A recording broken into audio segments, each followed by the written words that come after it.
Good morning everyone, this is Liz Davis. I am a nutritionist and I specialise in digestive health for busy women. So I help women fix their painful reflux symptoms, IBS symptoms, bloating, painful digestion, etc. Any kind of related hormone issues or intolerances, chronic fatigue, etc. Things like that can quite often be traced back to what's going on in the gut. And I then use dietary upgrades, lifestyle upgrades and supplementation and so on to bring things nicely back into balance and get you feeling better again. So quite often when we work on someone's gut health, a big area we need to focus on is the lifestyle and the manner around eating habits, etc. It's not all just diet and supplements, because quite often the two go hand in hand. So a big area is making sure usually that we're not snacking all the time. And there's a big reason for this. So first up, if you look at it from a historical perspective, it's only been very recently that we've had access to round the clock food and snack foods, etc. and eating is very convenient. I would have thought that, in years gone by, we would have been much more sporadic with our eating and certainly not had all these snacks available to us around the clock. So our guts just aren't designed probably to be eating all the time. Of course, this is going to vary person to person and we're all different. So that's something to bear in mind as well. But what essentially happens is once you haven't eaten anything for around 4 or 5 hours, your migrating motor complex kicks in. So you may see this referred to as your MMC. It's a series of muscular contractions that propels food and everything else through your gut and helps to keep it nice and clean apart from anything else. So it's also whooshing through lots of bacteria and stuff in there that you really don't want. So if this system isn't allowed to kick in, it can then give rise to lots of nasty symptoms, particularly stuff like SIBO. So SIBO being where you've got bacteria growing in your small intestine, where it should mainly be in your large intestine. And SIBO can cause all these nasty symptoms, bloating, constipation, diarrhea, etc., and a lack of nutrient absorption as well. So really important to allow that MMC to kick in and do its thing.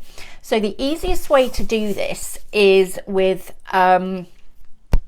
probably a simple overnight fast. So 12-16 hours, don't eat anything after your last meal of the day and anything in between your last meal of the day and the first meal of the day.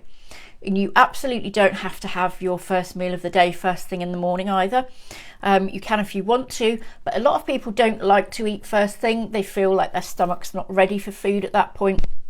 And they're probably absolutely right, it isn't ready at all. So I would leave eating if you fall into this category until much later in the day. So then you're going to give your gut a nice rest overnight. It can do its thing, it can do its spring cleaning, it can kick in and do all those things that it needs to do. So that's the easiest way to do it.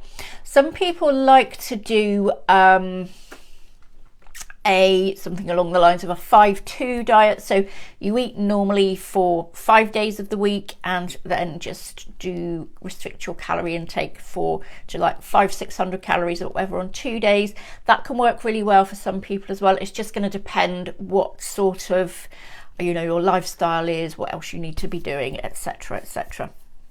So not only beneficial for your gut health, but also, for your weight and energy levels as well. That can be really quite beneficial. So a quick note on stress though. I wouldn't be fasting so long that it's causing you stress, because that's going to have a detrimental effect on your gut health, because stress is really bad for your gut. And so if you get hungry, absolutely eat something. We wouldn't want to be putting you at risk of nutrient deficiencies either or anything like that. So definitely, go with the flow. What is your body telling you? If it's telling you it wants to eat, definitely eat. And as I mentioned, intermittent fasting isn't great for everybody. Lots of people can't, eat that way at all, and they're much better off having small meals through the day. But it's worth a bit of experimentation to find out what works for you, really. So yeah, a couple of points to consider. So first up, if you are going to do any kind of fasting and it's just going to culminate in you eating loads of food at the end of the day because you're starving, for example, then it's probably not for you. You need to make sure that your meals that you are eating are perfectly balanced as well, like you're getting plenty of protein, etc. Otherwise it's not going to work for you. If you're just going to end up binging at the end of the day, that's going to put a lot of pressure on your gut, which can end up making your symptoms even worse.